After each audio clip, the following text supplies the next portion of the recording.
Hey, what's going on YouTube? Welcome back. It's Travis here with JT Wealth. Today's video, I got a very exciting topic. Everybody knows that psychology and how you deal with your emotions can affect your investment strategy significantly.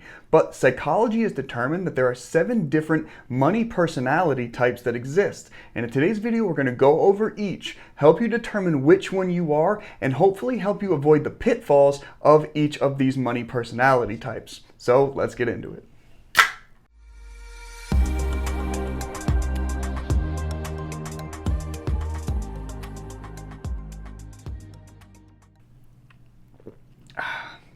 I needed that. All right, so like I said, guys, welcome back. Hopefully you find something of value in today's video. I really enjoyed researching this and coming to understand which money personality type I was, so hopefully you enjoy this process as well. And if you're new to the channel, please do me a huge favor, subscribe to the channel so you can stay up to date with all of my new content, and take 2 seconds out of your day, whether you're new or not, to smash that like button for me, and let's get into today's video. So I found this on the Make It CNBC app, and it says there are 7 money personality types, says psychology expert, and you're going to look at how to tell which one you are and the pitfalls of each, just like I discussed in the intro to today's video. So I don't think anybody would disagree that knowing and having some really strong level of financial literacy is important in improving your financial situation. But have you ever stopped to consider what your financial health looks like?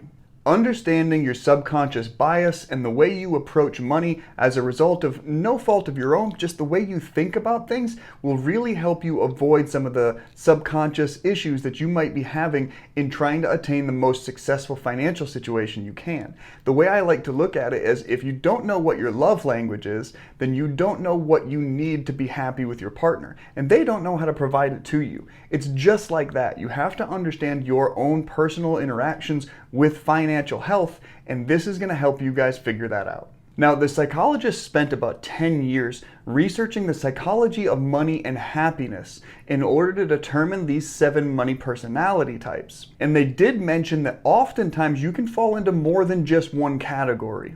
So without further ado, here are the actual 7 money personality types. And like I said, you might be fitting perfectly into one, but for the most part, a lot of us are going to fit into more than one category in some level or another. So you've got the compulsive saver, you've got the compulsive spender, the compulsive money maker, the indifferent to money person, the saver or splurger, the gambler, and the worrier. And now you can take your time, screenshot this, or come back and pause it and just read through this all you'd like. It might help you understand each of them a little bit better, but we're going to move on and get into exactly what these mean and how to avoid the pitfalls of each. So being able to identify yourself in one or more of the categories that we just saw and that we're about to talk about will really help you improve your relationship with money and avoid making some serious mistakes that could definitely be a detriment to your future and your retirement. So let's dive into each of these a little bit deeper. Number 1 is the compulsive saver. Now, these are people that put away money endlessly, sometimes with no actual end goal. You believe that saving money is the only way to feel more secure in life, and you're very frugal. Now, some of the pitfalls here are that you're compulsively saving and you're so afraid of losing money that they go your entire life without spending on anything that they worked so hard to save. And for example, you might choose to skip out on hobbies or activities that could bring you happiness and purpose. Money advice for a compulsive saver, it's all about moderation. Learn to find a balance between saving money and enjoying your life. Think about where you see yourself in the future and how you can use your savings to get there. Number 2 is the compulsive spender. And these are people that tend to spend money on things you don't necessarily need. You got an outgoing personality and love treating people to something special, sometimes for no particular reason. And when you're in emotional distress, your solution is to spend. You want that immediate gratification. But the pitfalls here are that even if you have a large amount of debt, compulsive spenders will often continue going on shopping sprees, putting themselves even further in debt.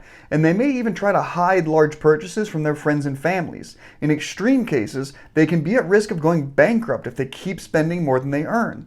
Money advice for the compulsive spender: create a budget plan immediately that's going to help you see things from a different perspective. Remind yourself that buying a new car when you already have one, for example, means sacrificing money on essential things like saving for your retirement or paying off debt and actually improving your life. Number 3 is the compulsive moneymaker, and you believe that earning more money is the secret to happiness. You spend most of your energy on trying to make as much money as possible, and you actually get pleasure from the approval and recognition from other people for your financial success. Now, the pitfalls here are that compulsive moneymakers are usually on a strong path to achieving financial freedom, and they can enter into dangerous territory if they start neglecting important relationships to prioritize growing their wealth. What we're saying here is money's not always the most important thing. If you're not taking care of your family, then you might not have anybody to spend that money with down the road. Some money advice for compulsive moneymakers. Recognize there's more to life than money. And if you do have a sizable amount of wealth, that's great, but give it purpose by helping others, whether that means donating to an important cause or treating yourself to that family vacation you've been talking about for years. It may sound strange to say that a compulsive moneymaker could actually be a problematic event, especially here on a finance channel, and we talk about FIRE a lot. But we also talk about knowing your why, understanding why you want financial independence and financial freedom, why you want to earn wealth in the first place is of the utmost importance because it will help you align that money and that finance plan to where it needs to be. And it's not just about growing that portfolio, right? It's about buying your time back and being able to spend it with the people you really love. So number 4 is the indifferent to money types. And you rarely think about money, and just the idea of creating a budget makes you nauseous. In extreme cases, you believe that money is inherently bad or evil, and you feel strongly that money shouldn't influence important decisions in your life. Now, the pitfalls here are that many people like this tend to feel that they only need a modest amount of money to be happy, which is a healthy mindset, but things can get ugly if they're not responsible with their finances, depending on a partner or a spouse to do the work for them. So money advice for the indifferent to money folks are, even if you are financially comfortable, make it a point to know things like where your money is going, what your monthly expenses are, and where you stand on debt. Doing all these things can save you a lot of financial stress. And I truly believe that folks that are indifferent to money, this is a taught behavior. This is something they probably heard at the dinner table or just going through life from their parents, their grandparents, friends and family of all sorts, right? Money is kind of a taboo topic for a lot of people. And there is a very strange idea of this honorable middle class wherein you really only need enough money to get by, and that's it, because searching for anything in excess of that is greedy and power hungry and elitist, right? But all you're really doing is setting yourself up for failure. There's nothing wrong with having a middle class job at all. I have a middle class job. But what I'm saying is that seeking out better situations for you and your family through financial literacy and financial health is never going to hurt. And it's not greedy or elitist to want to take care of the people that are really reliant on you for the day-to-day life that they lead. Giving your family more opportunities and better opportunities is not a snobbish thing to want to do. Now, number 5 is the saver splurger, and some signs this might be you. You share common traits between savers and spenders. You start out saving a lot of money, but then you give in to spending impulses out of nowhere. When you do, you use your savings, and you might spend on things you don't even need and will rarely use. Some of these pitfalls, if they're not already obvious, you can be emotionally exhausted when the pendulum swings from compulsive saving to compulsive splurging, and saver spenders often end up stressed and disappointed in themselves for working so hard to save money only to lose it so quickly. Advice for you folks: like compulsive spenders, saver splurgers rarely put thought into what they're spending on when they do decide to splurge. So before any big purchases, imagine how you might feel the following week or two. Don't lose sight of your financial goals. And I'll add that any large purchase you're going to make, and that large depends really on you and your finances, but say any purchase over $500, you might want to sleep on it before you decide to buy that. It'll still be there tomorrow, and if you're convinced you absolutely need it, then go ahead and pick it up. But it'll give you time to think about it, discuss it with your spouse if you have one, or just go through the pros and cons before you find yourself shocked and in awe at your inability to continue saving money appropriately. Number 6 is the gambler, and you share common traits between moneymakers and spenders. But the thrill of risk and promise of reward is a pleasure unto itself that you can quickly get lost in. And you gamble away your money sometimes for the purpose of escaping boredom. So the pitfalls here are quite obvious. It's not unusual for gamblers to encounter sudden windfalls or devastating losses. And the most obvious risk is that when gambling gets out of control and they borrow against things like their retirement money or their children's college fund to make up for losses along the way.